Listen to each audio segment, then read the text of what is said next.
ha alcanzado su punto máximo. Todavía, eso sí, no se puede dar nada por seguro. Víctor Galán, Planeta Bolsa, ¿qué tal? Muy buenas. Hola, ¿qué tal? ¿Cómo estáis? Un placer como siempre. Bueno, ¿cómo interpretamos estas palabras del Banco Central Europeo? François Villeroy de Galhau diciendo que los tipos podrían estar ya cerca del máximo e incluso en lo que habría que pensar es en cuánto tiempo se van a mantener así de restrictivos, y Luis de Guindos también diciendo que no está nada decidido en septiembre, pero que una posible pausa se puede dejar sobre la mesa. Bueno, si tenemos un poco en cuenta, echando un vistazo a los principales índices que tenemos, si echamos un vistazo al DAX de Alemania, podemos ver que precisamente andamos cerca de un soporte, ¿no? De los 15.400 puntos.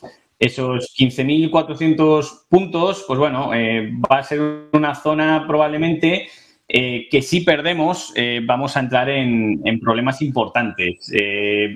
Por encima tenemos obviamente los máximos, los 16.477, tenemos la resistencia en casi 16.000 puntos para DAX, y desde ahí lo que tenemos que intentar procurar es rebotar, superar dichas primeras resistencias e intentar buscar nuevos máximos anuales.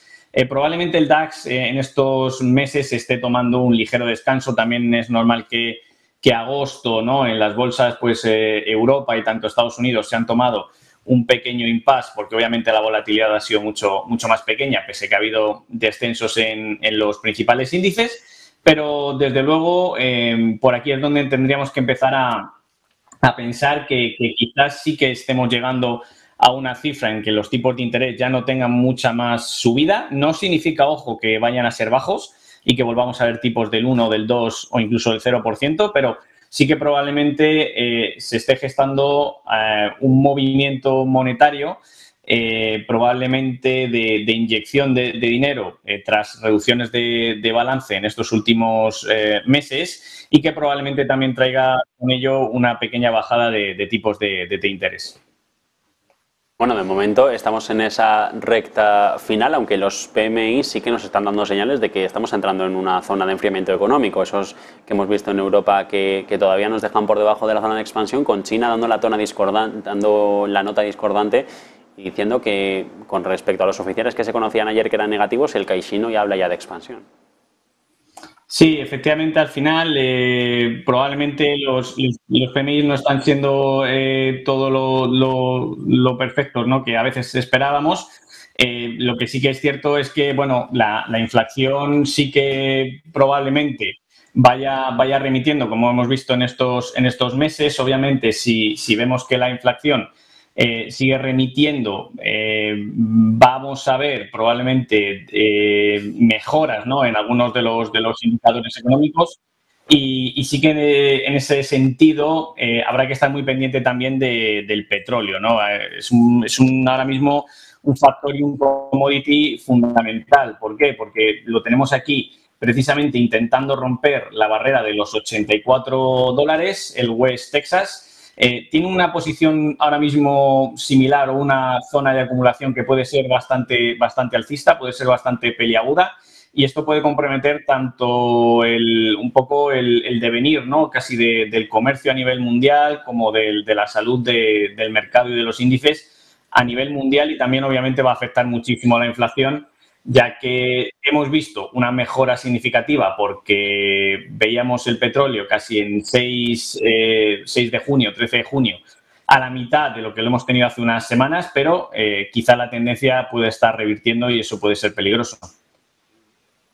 A pesar de los recortes anunciados o de esas primeras filtraciones a los recortes de producción de crudo que hay de Arabia Saudí, de Rusia, esa caída de los inventarios, el Brent, ¿dónde lo vamos a ver situado en los próximos meses? No sé si se va a mantener esa cota de los 80 que le interesa tanto a Riad, o veremos cómo cae por un lado, o que puede llegar a 100 como se pronosticaba por Goldman Sachs hace unos meses. Probablemente y lamentablemente yo aquí creo que sí que vamos a ver un petróleo fuerte en los próximos meses. No porque lo crea yo, es un poco por lo que yo observo en los indicadores. Hemos visto un descenso claro hemos visto cómo ha chocado durante varios meses con las resistencias, ¿no? Precisamente en esa media de 30 sesiones, que hace unas semanas se ha girado al alza, lo tenemos aquí en esta línea punteada y que ahora va a pasar a ser soporte. Esos soportes se quedan en aproximadamente 76, en la zona de 76. Sin embargo, pues los máximos todavía lo tenemos en zonas de 93, que pese a no estar muy lejos, todavía tiene algo que recorrer.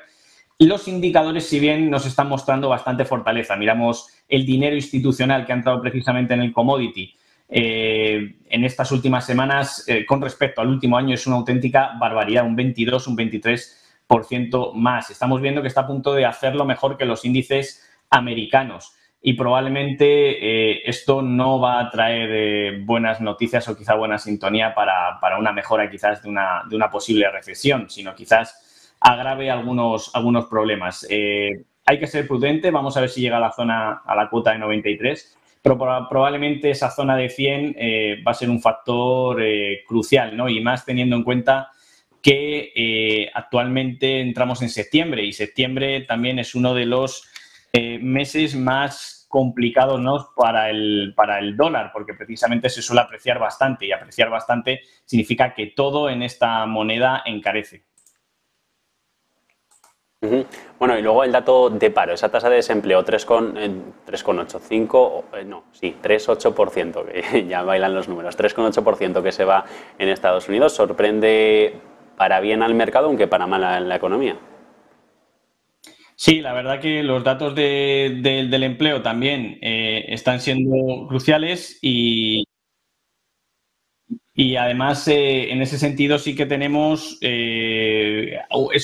un indicador bastante atrasado, ¿no? De la tasa precisamente de desempleo. No creo que afecte tanto al mercado porque quizá lo peor ya lo tengamos en parte descontado, pero sí bien es cierto que son datos que nos vienen a reflejar algo que un poco todos sabemos, y es que la recesión va a ser cuestión, ¿no? de meses, pese a que en el plano bursátil, como llevamos diciendo meses, haya habido una mejora y todo aquello haya quedado descontado precisamente en torno a 2022 o principios de 2023.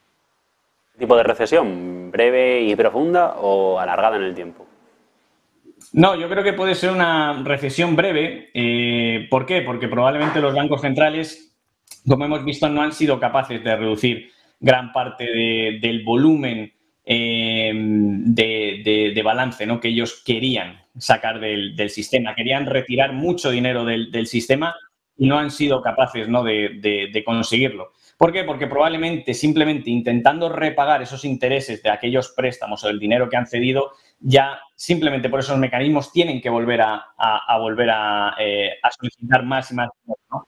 Entonces, probablemente eso tenga consecuencias y yo creo que la recesión no va a ser muy profunda, más aún cuando ya venimos de un 2020 bastante impactado, ¿no? por todo el dinero que se metió en la economía en Estados Unidos, pero probablemente los indicadores, como digo, los vamos a ir viendo repuntar durante todo este 2023-2024, sumado a que tendremos probable inflación y tipos de interés en términos medios, ¿no? Pero por término medio, precisamente me quedo con sus últimas palabras, ¿dónde va a estar el decalaje para ver ya que sí, que la subida de los tipos funciona y más a la velocidad a la que se lo ha hecho? Se lo pregunto porque al comienzo de este ciclo de endurecimiento monetario se hablaba de 12, 18 meses, año y medio para comenzar a ver cómo se enfría la economía, pero hoy en los últimos informes que leía se habla de 12, 24. Estamos ya alargando el horizonte temporal porque vemos que los 18 incluso se nos pueden quedar cortos. Bueno, en ese sentido, mirando un poquito a la curva por ejemplo, del 10 años menos el 2 años, ¿no? El spread de los bonos de 10 años menos 2 años, sí que podemos ver que tenemos por debajo de cero, ¿no? Tenemos por debajo de cero a esos tipos, a esa curva, a ese spread. Eso significa que la curva de tipos todavía sigue invertida.